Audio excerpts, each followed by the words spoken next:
Understanding podcast. As you can see, we have a host, our co-host today. Every time we have our entrepreneur highlights, they will be our co-host. We're hosting. Yes. So could you go ahead and introduce yourself? We do have Daniel, so we want you to introduce yourself first and then your industry. Okay. My name is Daniel Miranda. I am based in Atlanta, Georgia. And my industry is I am a professional photographer. I know you guys have been waiting, especially with Atlanta. There's a plethora of individuals that need headshots, that want to go into entertainment, that want to go into different industries, but they figure I need that clean touch, whether it's videography, whether it's photography. Yeah. And so this episode is for you guys, and we especially with the Get Understanding podcast, not only want to just bring biblical truths, but practical things that you can use. I know some of you guys, you want to be entrepreneurs, you want to go into photography, you want to go into different ventures in the creative field as content creators, but a lot of times you don't know where to start, you don't know where your resources are. So the Get Understanding podcast is going to be your resource. Yeah, really good resource, especially in Atlanta, because Atlanta is a media hub right now, and I've seen it. I've been here 24 years, and in the past, I would say 5 years, it has grown media-wise. And content creators are growing now, YouTubers now growing now, photographers, media, videographers. I mean, anything that you have to do with media is in Atlanta. You know, especially when now Tyler Perry Studios is here, and then also there's another studio in by where I work at, which is in Shamley, Tucker, Peachtree Industrial. There's a huge studio out there now, so you have many opportunities out here in Atlanta. See it, those resources just flowing. Those resources. Yeah, many opportunities. Too many opportunities. When I first started here, I was really scared because I didn't think I was able to even touch the surface of how much business there is out here. And look at it now when I look back, there's so much business out here that I can't even keep up. And that's one of the things that I specifically want to dive into today, because like you said, you can look at a specific industry and say, well, there's no way I can get into this industry and make a profit with all these different people who are multifaceted, who are excellent in what they do. So at what point do you say, okay, instead of saying I can't do it, you just went ahead and took that leap and said I'm going to start anyway? One, you need to know what your passion is first. And I'm not even going to use photography. Let's say you like cutting grass. Start there. If that's your passion of having a clean lawn, or maybe it's a detailed, you like cars being detailed, start there. Find what your passion is first, because your passion will drive you. That I know for a fact. When I got into photography as an entrepreneur, I've never read any books on entrepreneurs. I've never watched any videos on YouTube about entrepreneurs. Everything is self-driven because of the passion that I have for photography. So what I did was, knowing the skill of photography and knowing how to take pictures and knowing what you light and all that other stuff, it's like fine-tuning a glass or a diamond. Is now that you have it in your hand, now what are you going to do with it? So now you fine tune it. Now you start practicing more. Now you start getting outside your box more and stuff. You just don't stay in one area and say, okay, I'm comfortable here. Nah, you gotta fine tune it. What don't you like to shoot? What you like to shoot? But the passion will drive you into entrepreneurship. It will drive you. And just for you guys' knowledge, I did meet Daniel at one of his lunch and learns where I was going to, learn about photography, but at the lunch and learn specifically lighting, because I have a camera and I say, well, I want to get all the milk out of this camera. And I find that a lot of times, especially when you go into content creating, whether it's graphic design, whether it's podcasting, whatever form of creative work, a lot of times you hear people that are already in that industry say it's oversaturated. So you say, oh, well, how can I do this? Where could I possibly start? Because a lot of times we have comparative thinking where we say, okay, these are my favorite photographers, or these are my favorite YouTubers, these are my favorite influencers, and we immediately try to achieve their peak. Can I stop you right there? Yeah. Stop watching them. Stop watching the YouTubers. Stop watching people that do what you do. Stop it. The reason why I did that in the beginning, and that sets yourself to fail, because now you're thinking to yourself, well, I'm not as good as that person. Okay? But if you start just focusing on what you know how to do and do it well, people will come to you because they see the passion and they also see the product that you provide. If you do it well and you produce an amazing product, people will be knocking at your door. And I am a proven fact of that, because I shot for 3 years for free just so people can see my product. Okay? And then once they saw the product, I have people drive from Alabama, from Delaware, from Savannah, and then even around town here in Georgia, miles to come shoot with me. And then I get really humbled when I find out. I had this one little girl, she was a ballerina, and I shoot a lot of ballerinas in Atlanta. And she was 9 or 10, and they booked me. And when I was talking to them, I said, how was your drive from Savannah? And they're like, Savannah? We came from Delaware. I'm like, what? He goes, we made it a vacation. We've never been to Atlanta, so we booked you to shoot our daughter, and then we were going to see her Saturday and Sunday and go back Sunday. Wow. I was like, what? Are you serious? Yeah, you're that good.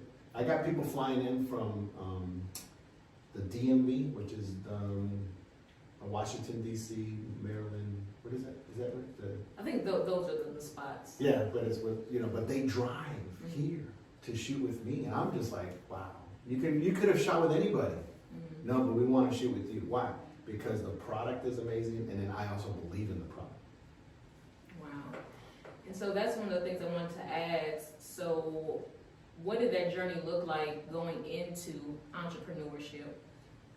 A lot of quits. I ain't doing this no more. I'm tired. I'll put my camera away. Realistic. No, yeah, it's a lot of quits. One, you're your own boss. Okay, so that's one thing. So in order for you to make money, you literally have to get out of your seat. You literally have to practice. You literally have to drive. You are your own boss. If you don't get out of your seat, you're not going to make any money. So that's one thing. Another thing is you will come into roads.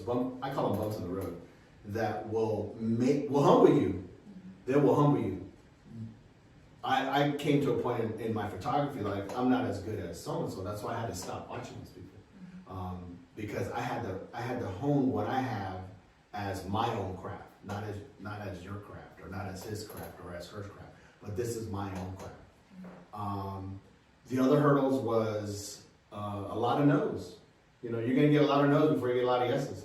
I'll tell you that. What other hurdles that we have? That's probably the two major ones. Is you got to be self-motivated. That's one thing. Is you got to motivate yourself. Ain't nobody gonna tell you to go out there but yourself. You got to be your own promoter. That's the other thing that I've learned.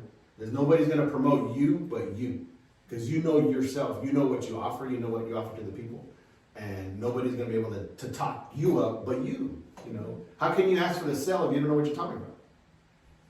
I'm glad you said that, because one of the reasons why I went to that Lunch and Learn was because, like you said, now it's going into entrepreneurship, you're literally responsible for your success in that venture. So, like I said, getting up out of the bed, making those drives, and really motivating yourself to do what needs to be done and to learn what needs to be learned, so that way you can get those yeses. And I just found realistically that everyone has their own lives. Everyone's not going to always just be your cheerleader. So we have to have that drive in us to say, I love doing this. So I'm going to invest the time and money into what I want to do, and seeing for ourselves the long-term goal. Always being aware of the long-term goal, and not always being so focused on the misses. I'm glad you said investment. That's one thing that a lot of people don't do, is they don't invest in themselves. A perfect example is today. My commute from here was an hour and 15 minutes, and I didn't have to drive that commute, okay? But I am investing in myself, into this, okay? I'm investing into what you have to offer me in the platform of your audience that I have no clue, okay? The same thing with entrepreneurs. They need to learn how to invest themselves. They need to know how to take hold of the opportunities that are handed in front of them. It fathoms me when you have opportunities given to you, literally handed to you, and they don't take it. You took the opportunity to come to our lunch, didn't have to pay one dime, we fed you, okay? Didn't charge her a dime. That same class that I gave, I paid for that class. I paid $150 to learn that information from another guy, okay? But I invested in myself. Why? Because now I invested in you, and now you're going to invest in somebody else. It all comes around. What fathoms me, a lot of people think that entrepreneur is an overnight success story. And it fathoms me because they do it for a week, a month, 2 months, or 6 months, and they're not getting nothing in return. This is a daily grind, daily. So, like I said, I shot for 3 years for free. Now I get paid to do it, but it took me that long to get it there. But now the residual of it, the passion of it, and the income that I get from it is amazing, and I love it. I love it. But you have to have that passion in you, and it doesn't have to be photography. That's what y'all tell people. If you're a cook, if you're a baker, and you tell me, Daniel, I got the best I love chocolate chip cookies. I got the best chocolate chip cookies, and I need you to hire me so I can bake you some chocolate. I'm not going to do it. I haven't tasted your product. I want to taste what you offer me. Okay? And not only me, but there's a slew of people that want to taste your cookies. But you got to give them something to taste. You can't go around saying, I'm the best baker, I'm the best baker, I'm the best baker, and have nothing for them to taste. Yeah, that's true. You know, whether it's bakery, whether it's, like I said, cutting the lawn, whether it's, you know, detailing cars, whether it's photography, whether it's doing hair, whether it's doing nails, you got to have something to offer the people, even if it's for free for 3 years. Yeah, that's that investment, and it is true because immediately people will see that the market, people are flourishing, they're making X amount of dollars. Like they'll watch videos and say, you can make, you know, thousands of dollars doing this, but you find yourself saying, well, that's a lot because I'm not making it, but they're telling you once you've perfected what you're trying to do, then you'll be able to receive whatever income. And a lot of times we can exceed those people that we compare ourselves to. Mm-hmm. So I'm going to take notes, like you said, stop looking at their videos. I'm like, man, the video quality is just crispy, look like it's impeccable. So one, taking where I am now and building from where I actually am and appreciating those wins, no matter how big or small it may look to another person, meaning that I'm the one laboring to see, you know, what I want to come true. I'm going to appreciate all of it. So one of the things also that I just wanted to hit on for those who do want to become photographers, what would you tell them to start off with? Like, what are the essentials that they need to have down to really perfect what they're doing? It's going to sound really basic and really basic. We need a camera. Like you need a camera. And I get this question a lot. My second thing would be is, what do you like to shoot? That's my second question. Some people don't know how to deal with people. Okay. Some people don't have patience. Photographers. Some want a really quick return on the investment that they have. So, photography in itself is not an overnight, multi-million-dollar budget, marketing, campaign, income, whatever. It's not. It is a yearly, daily, monthly grind.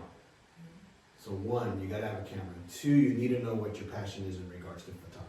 You gotta know what you want to shoot, because I don't shoot kids.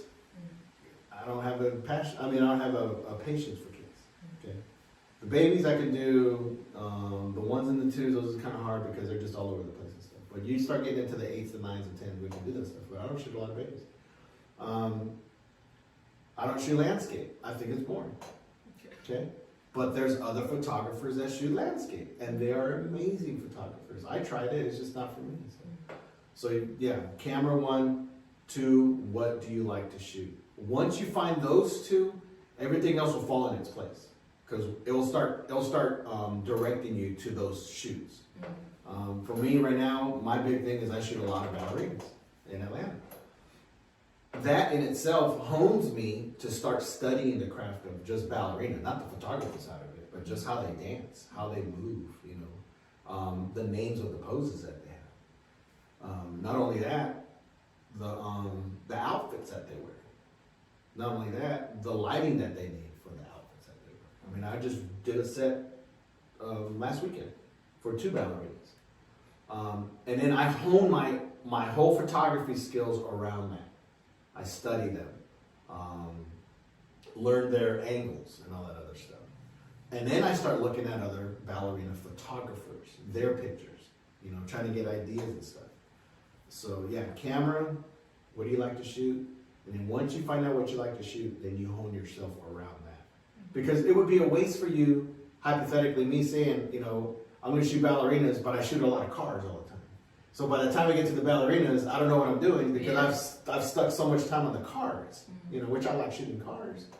But I should have just stuck and focused on the ballerina stuff and just honed my own skills on that stuff. Because not only that, you got to talk to people. You got to, you know, interact with them. And some of them are kids, so you got to interact with the parents, you know. So yeah, find a camera, you know, and everybody's always asking me what type of camera you got. I'm a Nikon shooter since I was a kid. So there's Nikon, Canon, Panasonic, Lennox, Sony, whatever you want camera. Find your camera, learn that camera, read the manual. Definitely read the manual. For me, YouTube, I had to go on YouTube to learn the camera, but now I don't have to do that anymore. So yeah, find a camera, find your passion, and then that in itself will drive you to being a better photographer. So I mean, I can go on and on with this if you want me to. But to answer your question, yeah, find a camera, find your passion. That'll be the first two. So when that new photographer goes into their, whether it's a studio, whether it's outside, what are some key things they need to take into account in order to get that picture that they need? I know at the Lunch and Learn spoke about lighting and how hot the ceilings are. So what are some of the basics that they need to take account of when they're going into an environment to shoot? That's actually a two-part question. It depends on, quote, the environment, in other words, the location. If it's outside, like today, you got to be concerned with your shadows, okay? Temperature-wise, you don't want somebody out there standing when it's 80 degrees and it's hot. So I always take that into consideration, especially when we're shooting in the summer. I always tell my client, I would rather shoot early in the morning or late at night. That way it's not too hot for them because, you know, for females, portraits, or even males, you got makeup, you got sweat, you got perspiration, you got things running and stuff like that. Some people can stand out in the heat and be fine. Other people, they're drenched, you know, like drenched. So that's one. The other one would be location. So if it's studio. If it's in the studio, what type of lighting do you want? What type of background do you want? How much time do you have in the studio? Because I don't own my own studio, so I have to rent a studio. So we go by hours. So it's 1 hour, 2 hours, 3 hours, whatever time you need. So that's the first two right there. So take into consideration location, and also take into consideration if it's studio. So that makes a huge difference. Okay. And then, so could you give us an example of, you know, you going into a shoot and there was a hurdle that you weren't aware of previously, and then how you made that pivot to, you know, get it on track? Been there before. Especially location. Studio's a lot easier because once you book a studio, it's locked in. So it's for you. So we're not going to use that scenario because that one's pretty easy. So, but let's say you're doing a location shoot. My very first thing as a hurdle is I would always go maybe a week before to make sure the location is still there. Okay, especially in Atlanta, they use a lot of stuff that we're shooting as studio sets. So I always go at least a day or two or a week before to make sure it's there. But not only that, also have a plan B. Because if that's not available, then what do? You're always trying to be proactive, not reactive. So make sure the location is good. Not only that, make sure the location is safe. You know, I've been to a lot of locations that people want to shoot there, and I'm like, you don't want to shoot there because you don't know what it took me to get into that place. So, oh yeah, it just happened before. I was like, what do you mean? I said, we got to go through the fence, we got to go underneath the fence, we got to run, we got to jump. Oh yeah. No, I don't want to do that. That's not, well, I mean, you want, what really amazes me is everybody sees the final product, but they don't want to work to the final product. They want it just delivered to them. And it doesn't happen that way because then you still got makeup, you still got wardrobe, you still got to walk, you still got to park. I mean, there's one location I know we have to walk 40 minutes to just to get the bamboo. The bamboo. That sounds pretty. It is. It's amazing. Just to get the river in the background, you know, and the bamboo and the greenery and stuff. but it takes 45 minutes to get there. Not alone me driving to the place, or you, I don't know where you're coming from, but I'm just saying, you know, I'm coming from Lithonia, and I gotta drive all the way to Sandy Springs. So take that into consideration. Not only that, putting the backpack on with all the stuff, and hiking for 45 minutes to get to the bamboo. Jeez. So yeah, the hurdles is make sure that your location is available. The hurdles is time management. That's another hurdle that we have. I'm literally just in the process of rebooking a shoot that I was supposed to have on Thursday, but I can't book the shoot now because the makeup artist isn't available. And part of their wardrobe is not available. So now we gotta backtrack. Now we gotta look at our schedule. Now we gotta move pieces around because they're not ready. So that's a hurdle. Jeez Louise. So And all I do is take pictures. yeah, it's a whole process. It's a lot. Everybody, I tell everybody all the time, they love the magic show. They love it. But they don't want to pay the ticket to get to the magic show. They don't want to do that. They don't. But once they pay the ticket, and then they get the show, and then they get the accessories from the show, the fun outcome, they're like, I'm glad I spent this time with you. Yes. Wow. And you've seen it. Yeah. And I've seen, when I came to guys at the Lunch and Learn, he had a couple of, you know, some of his pictures up playing on the television, and I was like, no. No what? No, I'm sitting here with a Canon camera. I can barely take a picture. I'm trying to learn lighting, and I see pictures of ballerinas looking as if it was painted. I was like, this. But like I said, don't do the comparative thing. Don't do the comparative thing. Because I do it. I do it all the time. When I look at their pictures, I'm like, I want to quit. Yeah. Look at this. Yeah. I want to quit. Yeah. And then I hear people say, no, don't quit. I was like, there was a time where I literally just said, quit. I'm done. I'm tired of this. I can't do this anymore. You know. And then when they saw me not posting on Facebook or Instagram, when they saw me, it's like, they started DMing, are you okay? And I'm like, I'm not okay. Why didn't you post anything? And then I start telling them why. This happened, or this happened, or this happened. Like, no, dude, you inspire me. That's what they tell me. When I hear that, I'm like, oh, I got 11,000 followers on my Instagram. I'm like, I'm inspiring somebody. Yeah. They're looking to you to Yeah. be that inspiration. Yeah, and it's not even, I don't even think about it. I don't think about it, you know. I don't know how much of an impact I make on people's lives. I have no idea. But when I hear it, or when I see them on TV, or when I see them on magazines, or when I see them winning awards for their modeling or for their dance or something, and I was a small part of that, that makes me happy. Makes me real happy, you know. Because like me and you, we started somewhere, okay? And hopefully, in your walk, what you were saying earlier, that you can look back and say, I remember when I used to laugh at my camera. Yeah. You know what I'm saying? Yeah. And then now it's like, wow, look at this. I'm learning this. And I've been shooting for professionally 14 years. And I still learn every time I shoot. Every single time I shoot, I'll learn something new that I thought I already knew. Nope. Because every situation is different. That's one thing I love about photography. Every location is different. Every studio set is different. Every client that I have has different needs. Different needs. And when I just shot this past weekend, it was an 18th birthday. She turned 18 and she was graduating at the same time. They brought all these props. You know, all these props. And I was just like, oh, okay, this is different. You know, never used this before. Okay. It was awesome. You know? Wow. So you see, guys, it's about just starting. Please at least just start. Yes. You have to Yes. start, and not looking at someone who's doing what you want to do and say, well, I can't possibly get there, and then you just quit and lay it all down. Yeah. Then you find yourself at, you know, some place where you don't want to be. You always have in the back of your mind, if I would have stuck with it, I could have been farther down the road than what I am now. Your passion, I'm telling you right now. It's like I said, I've never read a book about entrepreneurship. I don't know entrepreneurs per se. I know them now, but at the time I didn't know.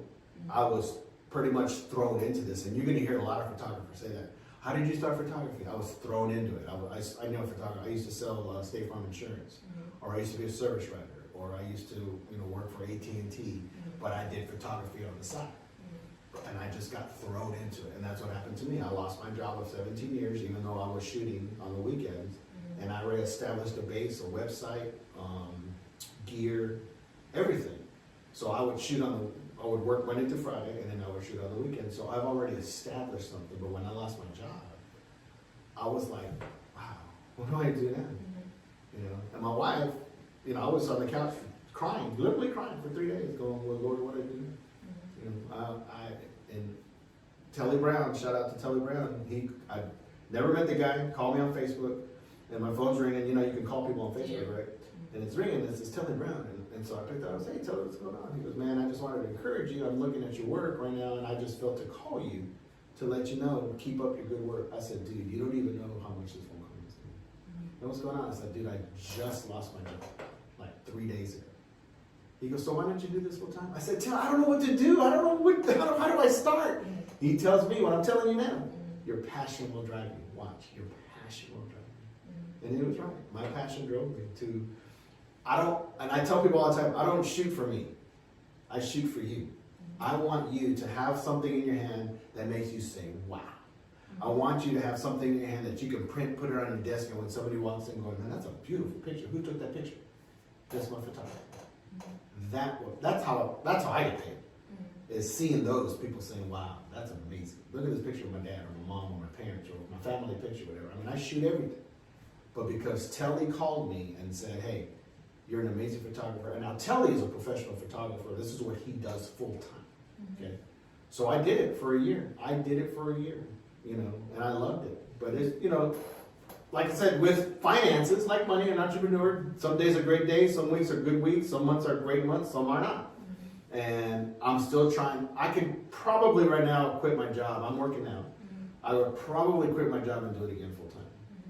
But backstory behind that. But yeah, I mean, it's I love it. I love it. But you see it in the pictures. Yeah, they're amazing. And I'm glad that you said that you shoot for your clients because, when people think about sometimes entrepreneurship or even businesses that aren't nonprofits, they think that if it's a for-profit that is not, necessarily pouring into your clients or is just driven by money, but I find that the most productive and the most influential businesses are the ones that really tailor and give their clients not only their service but an experience. And so I remember you stated beforehand about being able to talk to people. A lot of people have businesses and they can't communicate with individuals. They're not a people person. And regardless if you're doing something for free or for a profit, the key and always to maintain is customer service. It's not limited to call centers. Customer service is key. Because a lot of times word of mouth will get you further than a website. Just the fact that they love the experience, they love talking to you, you're personable, you don't just give the service and bounce. You really are investing in them, really. One thing that I tell photographers all the time, I preach this all the time, shoot not for money.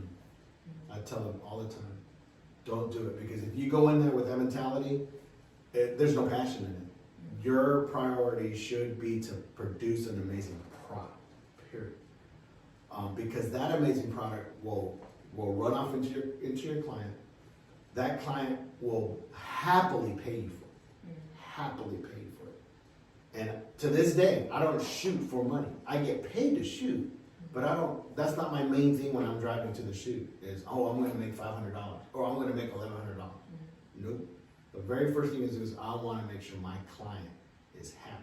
And I said this time and time again, and I learned this from another retail guy years ago. Happy people spend money. Telling you that right now. Write it down. Hashtag happy people spend money. Here's the story. If you go somewhere and you want to get serenaded by a violinist, okay? One, you're just not going to just rent out a rinky-dink violinist, but you want somebody that's good, somebody that makes you smile, somebody that makes you feel good. And you're willing to pay that violinist whatever he charges. Why? Because he's the best. And I want him serenading my wife, my son, my daughter, whoever, my spouse, whoever, right? And I'm going to hire this violinist to come while we're eating dinner, come over here and just play the violin. Even if he's going to charge me $400, I don't care, because he is the best. And that's how you need to get your people like that. You don't shoot for money. You just be the best photographer or the best whatever you're going to be. And people will come and knock on your door because you're the best. They'll pay the price. That's one thing I didn't believe. I started off at $75. That's where I started. Now my regular price is $350, and people pay that price. Why? Because they know what they're going to get. They know the investment that they're That's 100% true. And one thing that I appreciate with individuals that have their own businesses and they know where a person is starting off because they've been there. A photographer out in Texas, Rashid Tillis, the owner of Right Time Solutions. Hey there. We had a wedding shower here in the common area, and I was taking the photo, so I'm kind of just clunky with my Canon.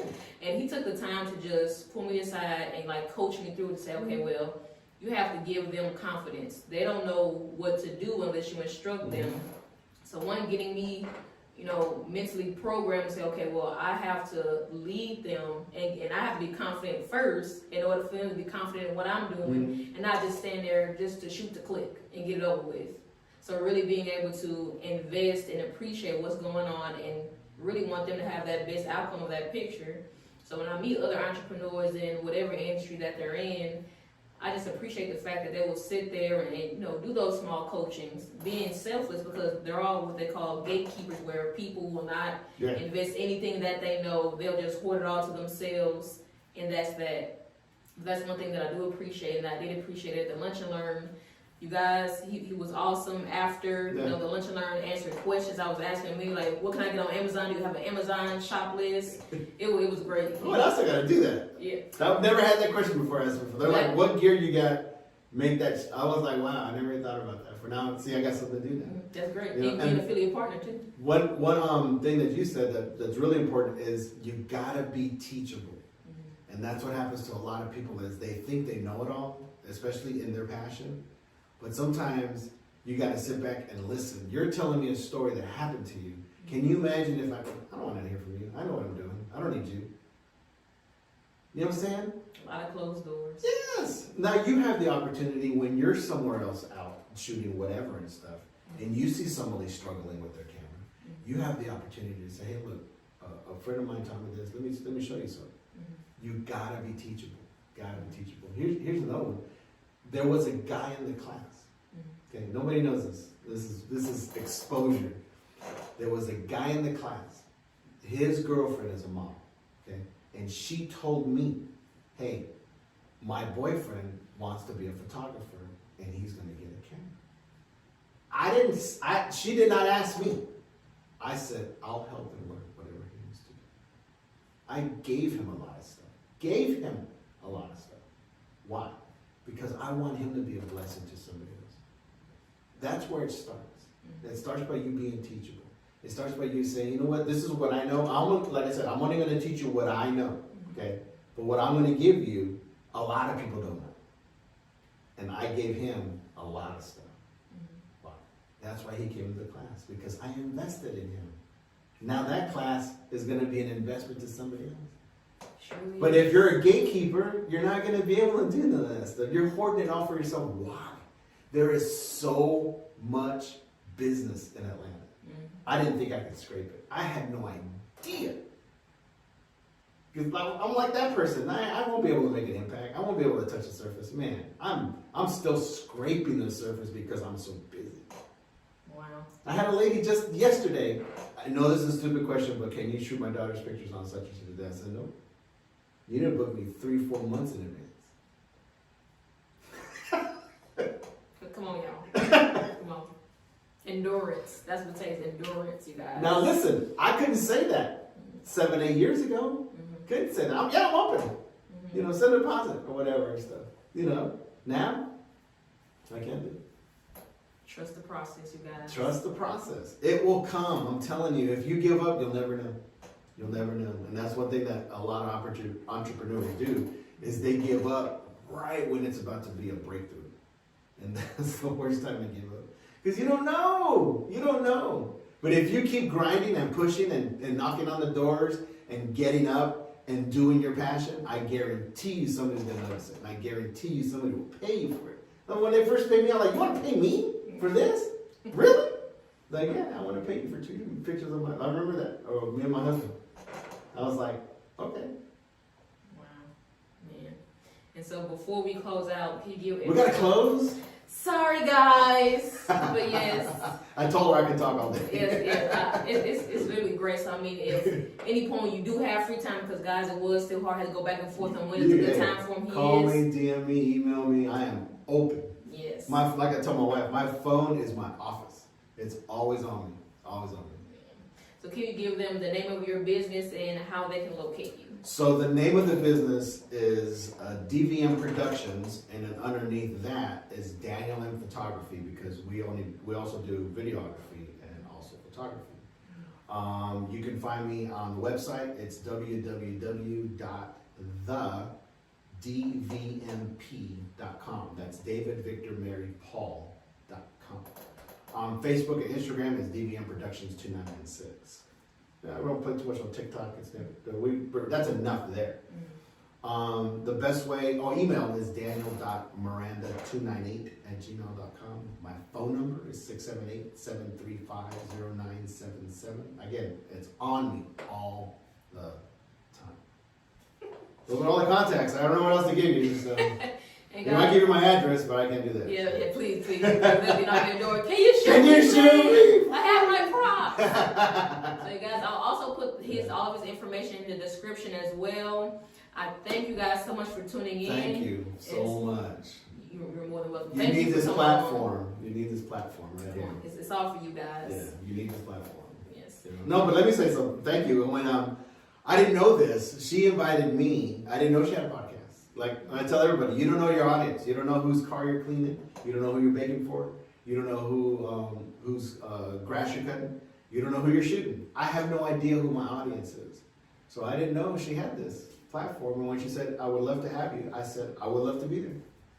Just like that, doors of opportunity and actually walking through them. Yes. And it's all about, too, before we close out, too, getting out of your comfort zone. Yeah, you gotta Please. do that. Yeah, you gotta do that. You gotta do that. When it feels awkward, that's when you need to be there. So. Yeah. I'm glad you said that, because I'm like, I don't want to go here. It's out of my comfort zone. I haven't been to a lunch and learn. I don't really know much about photography, but you have to literally override that thought and do it anyway. And wasn't it amazing? It was literally amazing. And the food was amazing, too. They did feed us. The food was amazing. But it was great. The love that's in there, though, just the camaraderie, is that the right word? Yeah, camaraderie, yeah. Just, everybody with the same mindset, and I loved it. And that was my first time ever doing something like that. Never done that before. You should do it again. I was literally like, okay, you guys, this is gonna be a series. I need more. Like, can't do one and then just pull it back, you guys. I don't know. That's all I'm there. They asked me months ago to do it, and we kept pulling it back because of scheduling and stuff, and my schedule. Mm-hmm. So finally, we locked it in. When it's locked in, I bounce people off that calendar list. It's like, no, can't do it. No, I can do it. No, I can do it and stuff. So even when we shoot, you want to lock it in. You got to send a deposit. You have to send a deposit. I've literally had.